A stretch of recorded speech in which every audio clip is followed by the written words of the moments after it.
სურსათის ეროვნული სააგენტო საჭარის რეგიონული სამმართველოს ინსპექტორებმა ქობულეთში თავისუფლების ქუჩაზე მდებარე შეზღუდული პასუხისმგებლობის საზოგადოება ჯუდეს აგრარულ ბაზარს საწარმოო პროცესში შეუჩერეს. გეგმიური ინსპექტირებისას დეზინფექციის საშუალებების არ ქონა გამოვლინდა. ამასთანავე ობიექტს სტანდარტებთან შეუსაბამო აღჭურვილობა აღმოაჩნდა. სააგენტოს ინფორმაციით ფაქტი აგრარული ბაზრის ხორცის სექციისთვის საწარმოო პროცესის შეჩერებისა და ბიზნეს ოპერატორის დაჯერიმების საფუძველი გახდა.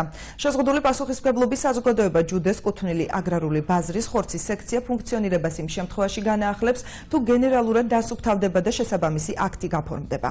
დაფიქსირდა სამი კრიტიკული შეუსაბამობა, აღნიშნული გახდა იმის საფუძველი, რომ თვითონ აგრარულ ბაზარს შეუჩერდა მინდა ხაზი გაუსვა ხორცისა და ხორცის პროდუქტების რეალიზაცია. რაც შეეხება კრიტიკულ შეუსაბამობას, ეს იყო, რომ იარაღების და აღჭურვილობების სტერილიზაცია არ ხდებოდა.